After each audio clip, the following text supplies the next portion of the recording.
Alex Wagner is on Capitol Hill right now. Alex, hope you can hear me. As you described it earlier, which I think is the right way to put it, the rubber is hitting the road here when it comes to any repeal and replace efforts on Capitol Hill.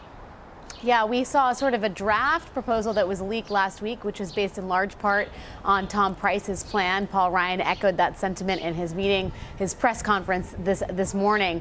You know, I think that when the rubber does meet the road, Jeff, you're going to have this scored by the Congressional Budget Office. In theory, you're going to have a number of people weigh in on what practically will happen to the people who are presently enrolled in ACA programs right now. And we've already seen a lot of pushback on Republican House members when they were at their town halls last week. I think more than any other issue, Republicans on the Hill are going to look for some cover from the Trump White House for the most fractious elements of this bill. Whether they'll get it is another thing entirely. Because one of the issues here with the Price plan, when people start talking about it and when you start hearing about people losing coverage, that becomes a big point of discussion.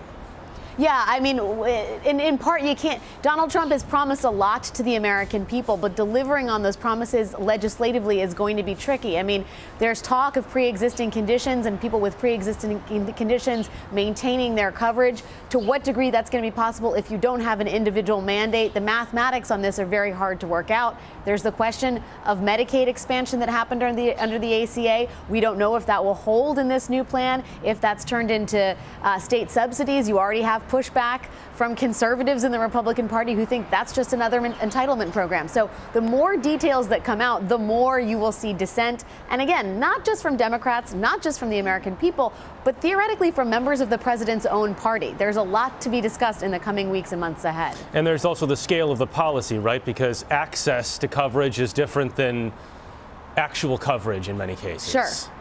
Right, and I think you've seen a lot of the sort of rhetorical jujitsu on that in terms of how Republicans are framing it as access to coverage. The president has not done them a favor by saying previously that everybody's going to have health coverage. Whether they can get on the same page, at least in terms of messaging, again, we'll be looking for that tonight.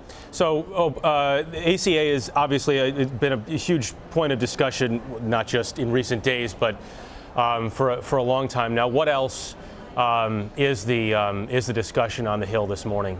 Well, so I think that the White House has suggested that a couple topics will be discussed, and that was echoed, confirmed, if you will, by House Speaker Paul Ryan this morning. We're going to definitely hear about the Keystone Pipeline, the fact that the president is moving forward with that. We're definitely going to hear about relaxing and repealing some regulations and the regulatory infrastructure that Republicans say has been stifling business growth in this country. We're going to hear, I think, a victory lap, if you will, on Supreme Court nominee Neil Gorsuch, who has been applauded by broadly in a sort of bipartisan fashion as the inheritor to Antonin Scalia's seat on the Supreme Court. And I do think the president will speak a lot about getting the bad guys, which is, in his parlance, his expanded deportations and his emphasis on keeping America safe through building a border wall and increasing the number of folks, both increasing the number of deportations possible and expediting those deportations. In many ways, I think we're going to hear a lot from this president about what he's done already on executive orders rather than legislation, given the fact that he hasn't actually passed any new legislation as yet. But he said this morning, Alex, that he only gives himself a C or a C+ so far on messaging. Yeah, I heard that as well, Jeff. You know, I think he has not been. He has been paying very careful attention to Sean Spicer, the White House press secretary. I think President Trump is giving Sean Spicer a C as much as anyone else. I'm not sure he's giving himself a C, though. That was the actual technical response.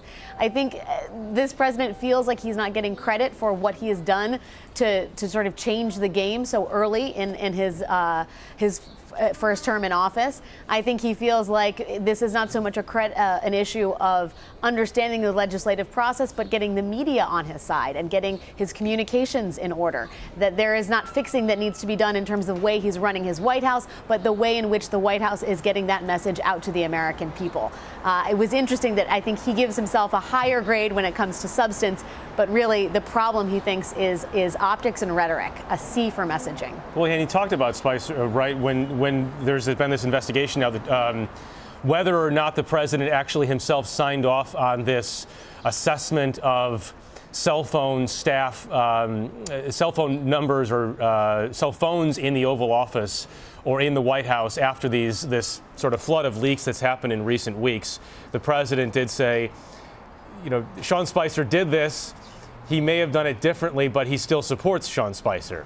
Yeah, the president said, I might have done it differently. They were speaking of phone checks that White House staff was required to undergo to prevent further leaks. You know, I think that he's trying, it's sort of a kiss and a slap at the same time, if you will, for the press secretary. There is some daylight between their approaches, I think. You heard the president say that. But ultimately, he reiterated his support for Sean Spicer, who, let's just say, has a very difficult role playing both the role of press secretary and communications director in a White House that certainly has a lot of back and forth with the press. No doubt about it. Alex Wagner, thank you very much. See you again soon. Thanks, Jeff.